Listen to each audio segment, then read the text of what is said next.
I remember the day my mom texted me, "We changed all the locks. You don't have a home anymore. Let's see how brave you are now." Huh. No call, no warning, just that one message lighting up the dark. I stood there for a second staring at it. Then I laughed, quiet, almost calm. Because that wasn't the end of anything. That was the start. 2 days later, their lawyer reached out with 5 words that told me everything had flipped. "We have a problem. Call immediately." Before I get into what happened, hit like and tell me in the comments, have you ever been blindsided by your own family? Your stories remind me I'm not the only one. People used to say we were the perfect family on Maple Street.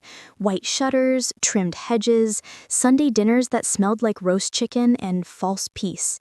If you drove by, you'd probably think warmth lived behind those windows. But perfection is quiet only because it's rehearsed. I was raised to play my part, the reliable daughter, the fixer, the one who didn't talk back. Dad, Richard Liu, was the type of man who believed love meant obedience. If something broke, he'd call my name before reaching for a tool. "Cara, hold the ladder. Cara, grab the wrench." I learned to balance on rooftops before I learned to rest. My hands were covered in tiny cuts from wood and wire, but he'd laugh and say, "You're tougher than any son I could have had." Mom would smile, that perfect smile, the one that hid every sharp edge beneath politeness, and add, "Family doesn't count debts." They said it so often it became a prayer. Family doesn't count debts. Translation, everything you give us is owed. Everything we take is love. Then there was Emily, my little sister, 2 years younger, softer, prettier. She never had to lift more than a makeup brush. Dad called her the delicate one, and Mom called her our pride. I was proud too once. I believed that keeping the peace was my job, that fixing their messes was proof of devotion. When money got tight, Mom would sigh dramatically over the electric bill, and somehow my wallet would open. At 17, I was helping with mortgage payments. By 21, I was covering repairs.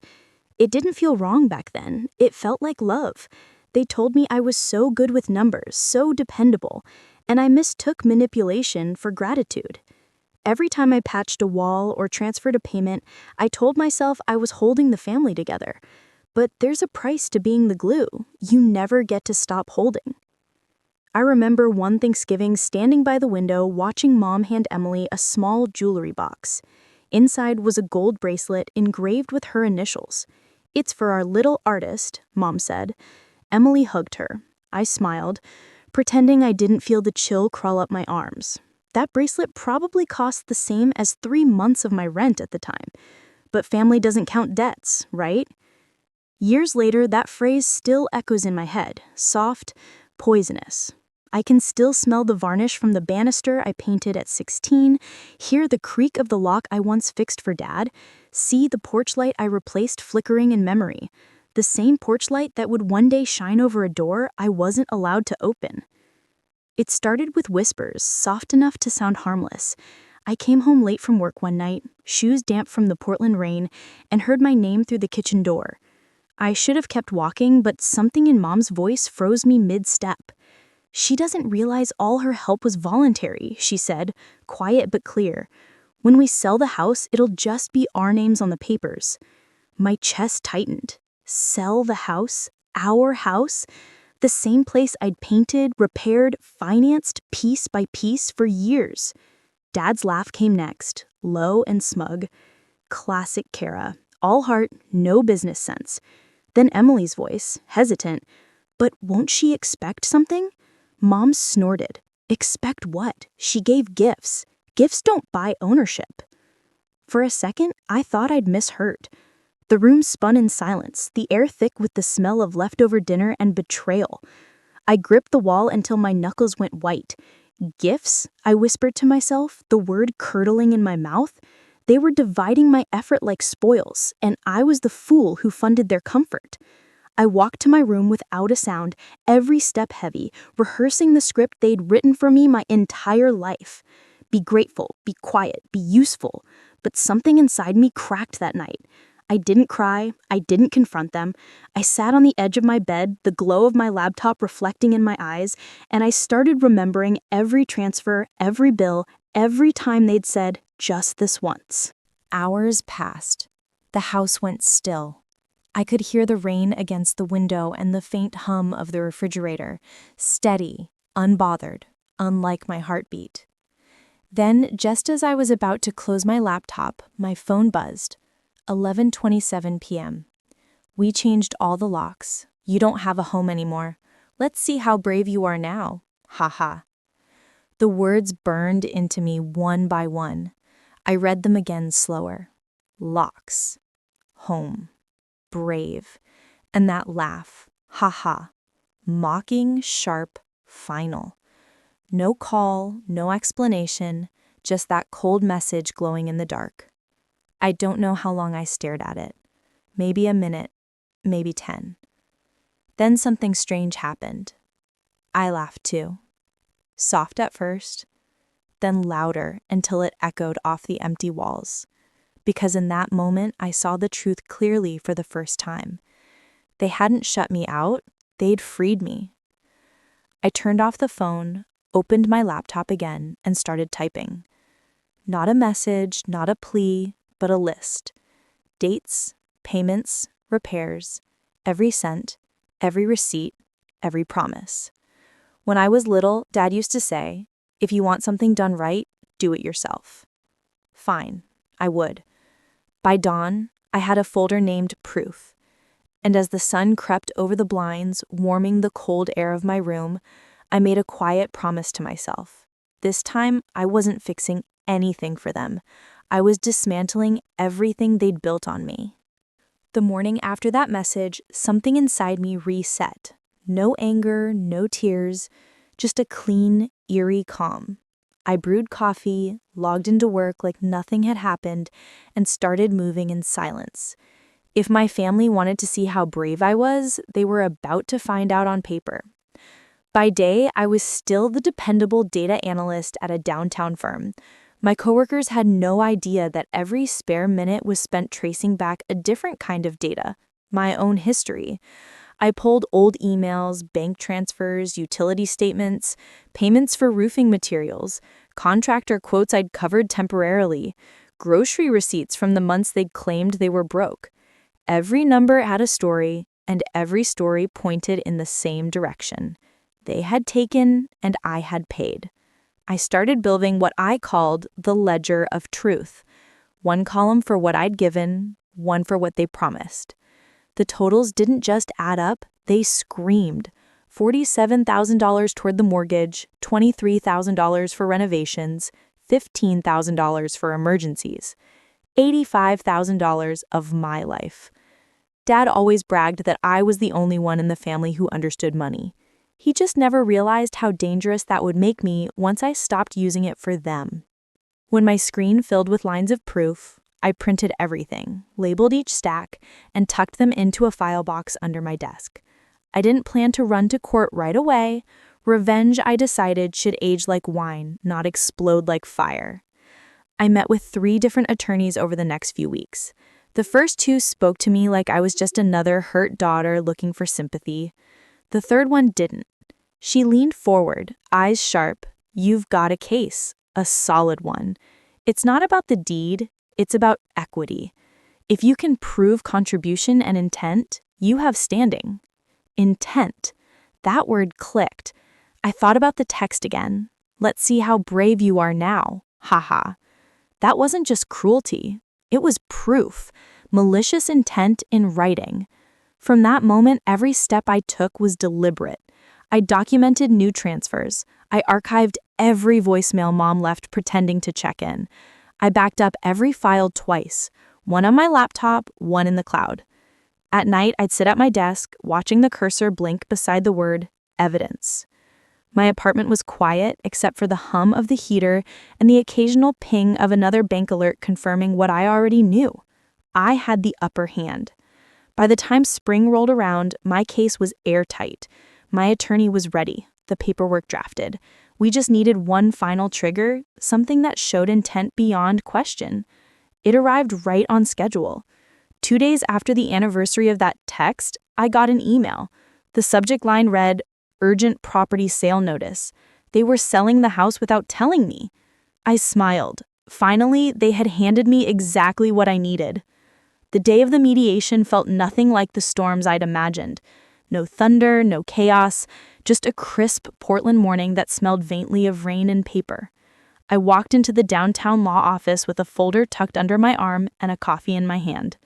My heart didn't race. My palms didn't sweat.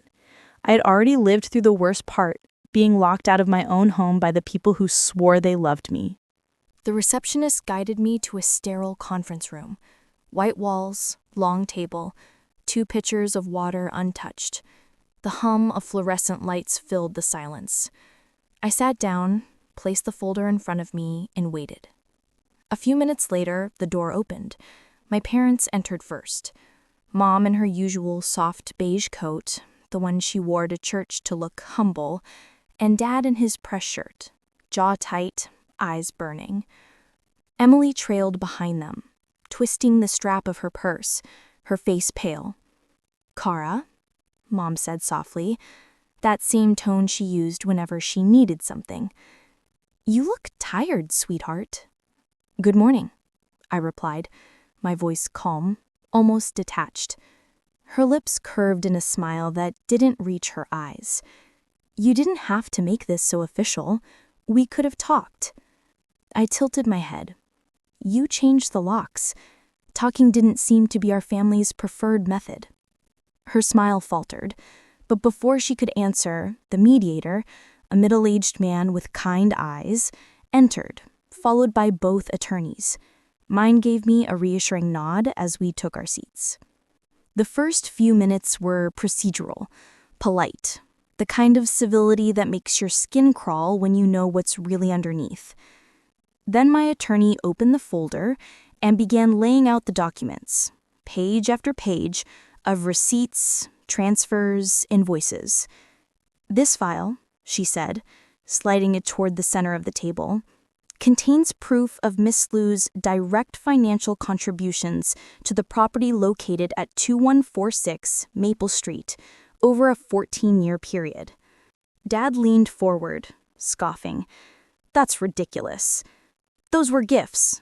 She was helping her family." My attorney didn't flinch. The payments were repeatedly labeled as temporary assistance, with the expectation of reimbursement. "You'll also find text messages where both you and Mrs. Liu referred to those payments as loans. We have evidence of concealment of assets as well.